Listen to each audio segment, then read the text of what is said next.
Welcome to the Explainer. Let's just dive right in, because today we're finally tackling what is, hands down, one of the absolute most frustrating topics in the entire English language. If you've ever found yourself pausing mid-sentence, suddenly totally unsure of a tiny two-letter word, you are in exactly the right place. We're going to take all the guesswork out of English grammar by decoding the secrets of prepositions, and we're specifically focusing on the top 100 fixed pairs that show up constantly in both everyday conversations and your major exams. You know, the language experts over at SuperProf really hit the nail on the head. They said, for being such tiny little words, prepositions cause very big problems. And wow, isn't that the truth? I want to validate your struggles right out of the gate here. English is kind of notorious for not being a very precise language, so it relies super heavily on these special little clarifiers to build context. But because there are literally so many exceptions to the rules, even native speakers mess these tiny words up all the time. So whether you're translating from your native language and feeling totally lost, or you're a native speaker second-guessing your own work emails, take a deep breath. You are definitely not alone. So, here's the car mystery for today's explainer.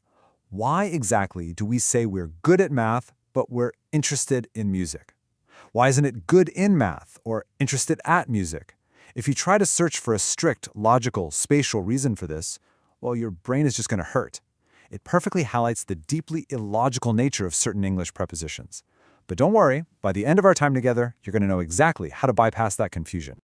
Here's our roadmap for untangling this mess. First, tiny words, big problems. Second, the foundation of prepositions. Third, unlocking fixed preposition pairs. Fourth, verbs, adjectives, and nouns. And finally, fixing common mistakes. All right, Section 1, Tiny Words, Big Problems. Okay, let's establish a quick baseline before we break any rules. According to the educators over at Vedantu and Planet Spark, a preposition is basically just a word placed before a noun or pronoun to show its connection with another word in the sentence. They establish relations. They're the bridges that tell us the where, the when, and the how. For instance, the keys are on the table. Without that preposition, we just have keys and table floating around in space with no relationship to each other. Moving right along to Section 2, the foundation of prepositions. Now, I want to assure you that some prepositions actually do play by standard rules before things go completely off the rails. When we're talking about place, we use words like in, on, under, or between. It's very visual, right? Like the ball is under the table. For time, we use at, on, in, or before. She arrived at 7 o'clock. And for direction, it's to, into, or towards, as in they walked to the park. So in these specific buckets, prepositions are doing exactly what you'd logically expect them to do. But of course, here's where things get super tricky. There's an official warning from Regent University's academic guide, and they point out that while prepositional phrases give us extra info, they can really easily be confused with conjunctions, adverbs, and infinitives. Because there are well over 100 of these little words floating around in English, and because our sentences can get pretty complex, you literally can't just guess which word to use. Precision is absolutely crucial for clear communication. Which brings us to Section 3. Unlocking fixed preposition pairs. If logic and standard rules only take us so far, how do we conquer the rest? Well, here is the ultimate cheat code: fixed prepositions. The grammar guide from the University of Victoria actually points this out explicitly. Beyond basic time and place guidelines, many prepositions are just used idiomatically with certain verbs and adjectives. It's a total paradigm shift. The key to fluency isn't trying to deduce some hidden rule. It's recognizing that these are simply fixed pairings. You just memorize them as a single, glued-together unit. Let's break that down in Section 4, verbs, adjectives, and nouns. We pulled this breakdown of the top fixed pairs directly from the Ask Philo curriculum, which is designed for those super competitive SSC exams. So first up, fixed verbs. When you use these specific verbs, they basically demand a specific preposition partner. You agree with a decision. You apologize for a delay. That book, it belongs to the library. They are completely welded together. You rely on your friends, and if you study this list, you will succeed in your exams. Actually, notice that. You don't succeed at them, you succeed in them. Next, let's look at fixed adjectives. This is exactly where non-native speakers tend to get caught in translation traps. You're afraid of the dark. You are never, ever afraid from the dark, no matter how it might translate in your native language. If someone does something awesome, you're proud of them. And if you totally lack a skill, like in our earlier example, you're bad at it, while maybe being interested in getting better.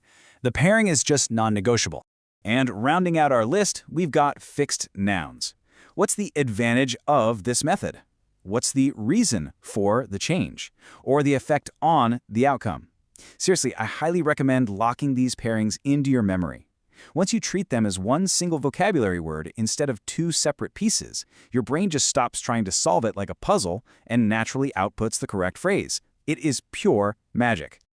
All right, let's put this into practice with Section 5, Fixing Common Mistakes.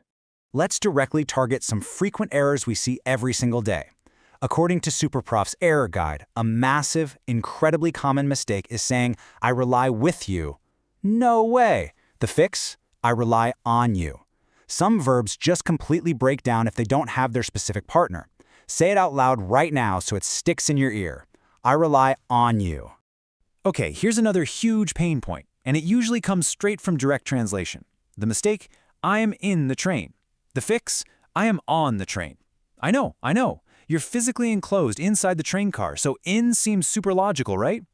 But English uses on for these larger modes of public transport. So it's on a train, on a plane, on a bus.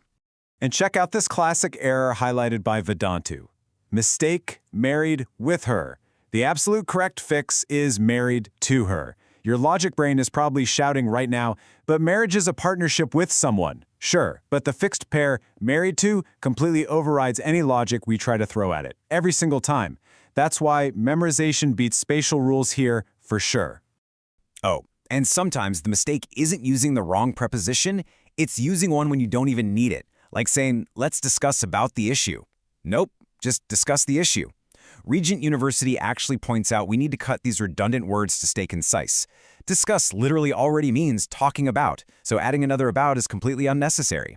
So how do we actually wire this into our brains for good? Well, the University of Victoria and Ask Philo have some great actionable steps. Step 1, purely memorize the common fixed pairs. Like we said, treat them as single chunks of vocabulary. Step 2, listen actively. When you watch movies, listen to songs, or hear native conversations, pay close attention to the pairs. Your ear is going to naturally tune in to what sounds right. And step 3, do the fill-in-the-blank exercises. Test your recall actively. Make it a part of your daily routine.